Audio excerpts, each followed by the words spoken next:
Coucou tout le monde! Aujourd'hui je viens vous parler de soins, mais avant tout je voulais m'excuser pour ma voix. Je suis désolée si je parle du nez, mais c'est parce que je suis malade, mais je tenais quand même à vous faire cette vidéo.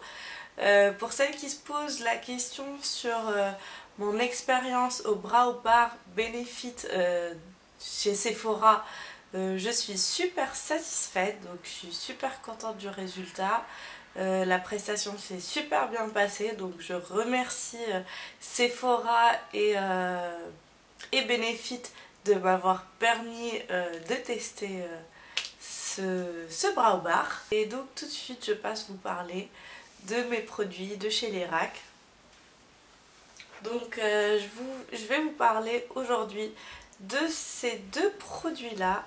Donc ça c'est un gommage et ça c'est une crème hydratante. Je vais commencer par le gommage. Alors c'est un gommage super doux, donc pour celles qui ne veulent pas de gommage agressif pour la peau, ce gommage d'ailleurs est écrit crème veloutée exfoliante et c'est vrai que vous allez ressentir cet effet velouté sur la peau. Je vous montre juste à quoi ressemble la texture. C'est en fait une crème assez épaisse et quand vous allez venir l'étaler, vous allez remarquer, je ne sais pas si vous pouvez les voir à la caméra, mais c'est des microbilles transparentes et au fur et à mesure que vous allez gommer, ces petites microbilles vont se décomposer. Donc, il a une odeur qui sent divinement bon. J'adore.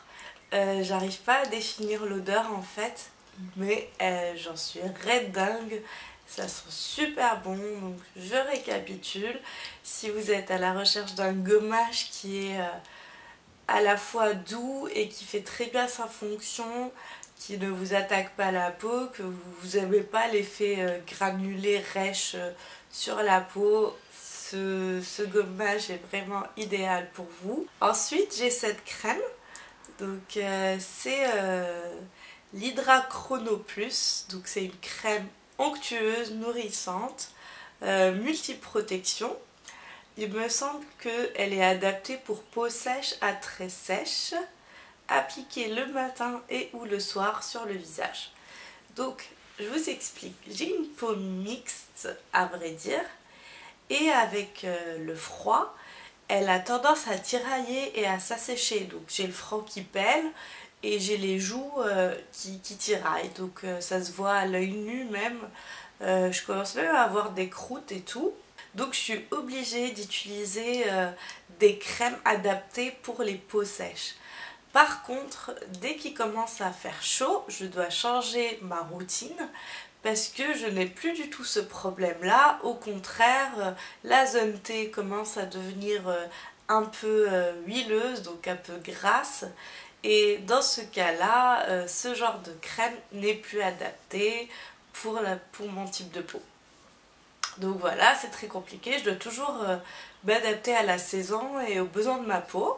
Donc dès qu'il a commencé à faire froid, j'ai commencé à avoir ces espèces de pellicules, donc mon front qui pelait en gros, et ces petites croûtes qui commençaient à se former au niveau de mes joues. Donc je suis allée m'acheter cette crème là, qui a fait super bien son boulot. Donc cette crème, elle a vraiment nourri ma peau, elle a réparé ce qu'elle avait à réparer, elle a protégé ma peau contre le froid et tout ça. Sauf qu'au bout d'un moment, ma peau, c'est bon, elle était rassasiée, elle était nickel, tout ce que vous voulez. Et elle n'avait pas besoin que je l'hydrate plus. Et moi, j'avais un peu la flemme d'aller m'acheter un autre soin et de changer de routine. Et donc ma peau, vu qu'elle était rassasiée, c'est bon, elle n'avait plus besoin d'être nourrie, elle n'était plus sèche. Et moi je continuais quand même à lui mettre cette crème là. Donc ma peau au bout d'un moment elle absorbait plus la crème. Donc j'avais des résidus gras comme ça sur la peau. Et j'ai commencé à avoir des petits boutons... à mon avis c'est des boutons d'excès de sébum en gros. Donc là je me suis dit bon allez oh là là là là stop, j'arrête mes bêtises. Je suis allée m'acheter une crème dont ma peau avait besoin à ce moment-là. Donc je vous montre déjà, donc c'est une texture assez riche.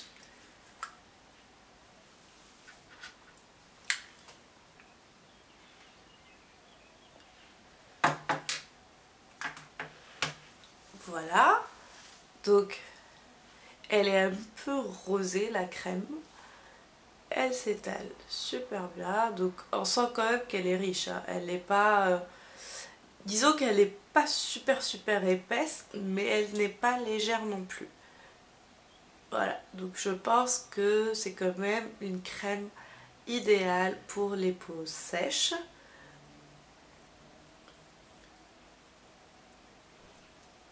Voilà, et je trouve, donc quand vous l'appliquez en fait, ça va laisser un petit film gras qui sera très vite absorbé par la peau, ça je peux vous le garantir, parce que moi-même j'aime pas cette espèce de film gras qu'une crème laisse sur la peau, mais je peux vous assurer qu'au bout de 5 minutes, votre crème sera absorbée. Si vous avez la peau sèche, essayez cette crème et dites-moi ce que vous en pensez. Voilà, donc si vous voulez que je vous parle de ce que j'ai suivi ensuite comme soin pour ma peau, n'hésitez pas à me laisser vos questions en commentaire et je prendrai plaisir à organiser une nouvelle vidéo ou un article où je vous parlerai de mes soins et j'essaierai de répondre à vos questions par le même temps. Voilà concernant ces deux soins là. Maintenant je vais passer à la partie petits conseils. Donc je reçois plein de mails et de messages me demandant mes secrets pour avoir une peau aussi parfaite. Donc je vous rassure, je n'ai pas du tout une peau parfaite, je ne considère pas ma peau comme étant parfaite, mais j'essaie quand même de trouver toujours des solutions, des alternatives simples et efficaces pour pouvoir garder une peau saine le plus longtemps que possible, bien que ce n'est pas toujours évident. Mais j'ai quand même partagé avec vous quelques petits conseils qui j'espère vous seront utiles et qui vous plairont. Donc, premier conseil pour vous aider à lutter contre le facteur temps, âge, tout ça, je dirais qu'il faut commencer assez jeune à prendre soin de sa peau. C'est vrai que les jeunes n'ont pas toujours le réflexe de bien prendre soin de leur peau. Donc les lycéens et tout ça, moi je dirais que non, qu'il faudrait quand même prendre soin de sa peau. C'est vrai, pas aussi régulièrement, c'est-à-dire pas le matin, le soir, utiliser une lotion, un gel, machin, nanani, nanana. Mais ce serait bien en fait d'utiliser au moins un savon doux pour se laver le visage, adapté aux besoins de la peau des jeunes. Donc moi étant plus jeune, j'utilisais du Biactol et j'ai utilisé aussi la gamme Clear & Johnson, je crois que ça s'appelait comme ça. Je ne suis pas trop sûre de moi. Je sais qu'ils faisaient des masques adaptés pour les peaux jeunes. Donc voilà, c'est vrai que je faisais ça, je sais pas moi, une fois toutes les 2 semaines ou tous les mois, le masque, le gommage, tout ça. Mais j'essayais de me laver tous les matins et tous les soirs avec mon savon doux. Voilà, c'est ce qui m'a permis à mon avis déjà de préserver ma peau. J'utilisais aussi de temps en temps une crème hydratante, donc c'était de la Mustela. Donc c'est une crème bébé il me semble, la Mustela. Voilà, donc c'est ce que j'utilisais en gros quand j'étais petite. Et à partir de l'âge de 20 ans, j'ai commencé à appliquer quotidiennement ma crème de jour ainsi que un soin contour des yeux. À l'âge de 20 ans, c'est bien de commencer par une crème et un contour de l'œil, une crème quotidienne et un contour de l'œil. Votre peau franchement vous remerciera plus tard quand elle relâchera moins qu'une personne qui n'utilise pas de crème du tout. Et je vous dis une chose aussi, c'est que c'est trop tard de commencer à utiliser des soins une fois que les rides sont là et qu'ils sont bien installés. Hein. Ça ne servira absolument à rien, ça servira juste à maintenir déjà la peau dans son état actuel et non pas les rides à se creuser encore plus. Mais si vous voulez avoir moins de rides plus tard, c'est à l'âge de 20 ans que tout commence. Donc à l'âge de 25 ans, vous commencez à utiliser une crème anti-âge. Donc une crème anti-âge, c'est à l'âge de 25 ans, pas avant. Votre peau n'en a pas besoin avant. Donc ça sert absolument à rien d'utiliser une crème anti-âge avant ses 25 ans. Bien au contraire, vous allez donner à votre peau quelque chose dont elle n'a pas besoin. Donc ça ne sert absolument à rien. Et ensuite, c'est comme si vous avez, je sais pas, vous avez 25 ans, au lieu d'utiliser une crème anti-âge, vous allez utiliser une crème anti-rides, alors que vous en avez pas besoin parce que vous n'en avez pas des rides. Donc voilà. Ça, c'est concernant le choix de ces soins. Ensuite, une chose très importante, c'est le maquillage. Il n'y a rien de plus nocif pour la peau que le maquillage. Donc, si vous avez une peau acnéique par exemple, utilisez un maquillage adapté à votre type de peau. À une peau acnéique, c'est-à-dire allez l'acheter en parapharmacie ou regardez, vérifiez bien que le maquillage, parce que écoutez, si vous allez utiliser des soins pour venir soigner votre acné et que derrière, pour cacher toute cette acné, vous allez utiliser un fond de teint qui est comédogène, donc ça sert absolument à rien tout l'argent que vous mettez dans ces soins là. Donc voilà, c'est pour ça que je dis il faut bien faire attention à ce que l'on utilise.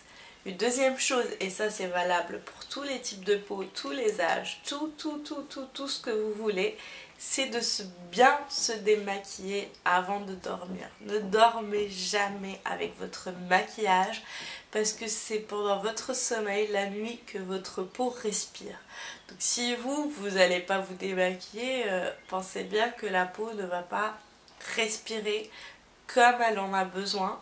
Et donc forcément que vous allez avoir tous les effets derrière. Aussi, quelque chose qui rentre en compte dans ce qu'on voit sur le visage, c'est ce qu'on mange. C'est notre hygiène quotidienne alimentaire. Donc moi par exemple, je sais que si je vais manger du chocolat, du camembert et des aliments gras, je vais avoir tout de suite des boutons qui vont apparaître essentiellement sur le front et autour de la bouche. Donc chacune sait ce qui lui cause ce genre de problème au niveau de la peau. Donc voilà, je sais que ce que vous mangez se voit sur votre visage. Donc plutôt faire attention un peu à ces aliments, à l'alcool, au tabac. Le tabac va venir ternir le teint, faire apparaître des cernes bleutées voire noires sous les yeux. Donc on reconnaît souvent des fumeurs à leurs cernes. Et ensuite, parfois, on a même la couleur des lèvres qui change. Donc si vous avez ce genre de signes sur votre visage, n'allez pas chercher trop loin dans les soins et tout ce qui ne marche pas pour vous, mais commencez déjà par diminuer votre consommation de tabac, voire l'éliminer complètement. Et vous verrez des améliorations. Ensuite, c'est sûr qu'il faudra quand même utiliser quelques soins derrière. Pour avoir une belle peau, il faudra manger beaucoup de fruits, beaucoup de légumes, boire beaucoup d'eau, beaucoup de thé qui est un excellent détoxifiant, et des jus frais, donc des fruits pressés, faits maison ou faits frais et non pas ce qu'on achète au supermarché. Ensuite, avant d'appliquer votre soin quotidien pour le visage, pensez à vous laver les mains, donc il faut avoir des mains bien propres. Si votre produit, si votre crème ou peu importe ce que vous utilisez est dans un pot comme celui-ci, d'ailleurs c'est ce que je lui reproche, c'est qu'il n'y a pas de spatule fournie avec, donc j'ai dû me procurer ma propre spatule. Et donc prélevez votre produit à l'aide du spatule pour pas contaminer le produit qui est à l'intérieur. Donc voilà, il faut bien faire attention à ce geste là. Donc, la spatule, il faut quand même la désinfecter avant l'utilisation. Ensuite, si vous utilisez une brosse exfoliante pour le visage, pour vous nettoyer le visage, pareil, pensez à vérifier qu'elle soit bien propre avant l'utilisation parce que sinon vous allez venir déposer les bactéries sur votre visage. Pareil pour les pinceaux du maquillage, pensez à les laver aussi souvent que vous le pouvez pour ne pas venir déposer les bactéries justement sur votre visage. Donc une dernière chose que je viens vous recommander, c'est de dormir sur le dos. Donc votre crâne doit être posé sur l'oreiller et je vais vous dire tout de suite pourquoi. Alors, quand quelqu'un fait beaucoup de grimaces en parlant, donc qui fronce le front, qui fronce les sourcils, vous voyez tout de suite que cette personne, elle a les rides au niveau du front ou la ride du lion qui se creusent beaucoup plus vite que qu'une personne qui ne parle pas en faisant des signes sans arrêt avec les sourcils. Donc là c'est pareil, si vous venez dormir sur la joue, donc votre joue va venir s'écraser et là vous allez avoir cette position pendant tout votre sommeil. Donc vous allez avoir des rides ici, là, en dessous et tout ça. Donc imaginez 8 heures de sommeil comme ça. Donc pensez bien que les rides vont bien venir se creuser et vont bien s'installer pour longtemps. Donc c'est pour ça que je ne vous recommande pas de dormir sur la joue, mais plutôt le crâne posé sur l'oreiller. Cependant, si vous n'y arrivez pas, c'est avec de l'entraînement, je sais que c'est pas facile, donc avec de l'entraînement, vous pourrez retrouver cette habitude de dormir sur le dos, comme quand vous étiez bébé. Ensuite, si vous n'y arrivez pas, privilégiez des coussins en soie ou en satin. Ce serait beaucoup plus doux pour la peau que les oreillers qu'on a l'habitude de voir en coton ou autre. Donc ils seront beaucoup moins agressifs pour la peau et beaucoup plus doux, donc ils vont moins la sécher. D'ailleurs c'est recommandé aussi pour les cheveux, donc ça séchera moins vos cheveux que les coussins au coton. Voilà, je pense avoir fait le tour de tous les conseils que j'ai à vous présenter. Donc si vous avez d'autres questions auxquelles je n'ai pas donné de réponse dans cette vidéo, n'hésitez pas à me les noter en commentaire. Si vous avez des suggestions de vidéos ou d'articles que vous voudriez voir, n'hésitez pas aussi à me donner vos suggestions en commentaire. Ça me fera vraiment un grand plaisir de vous organiser une vidéo que vous allez demander. N'hésitez pas à me retrouver sur Facebook, sur mon blog, sur Twitter et sur YouTube pour ne rien rater, pour être tout le temps en interaction avec moi et partager mon quotidien. Je vous fais de très gros bisous et je vous dis à la prochaine. Ciao!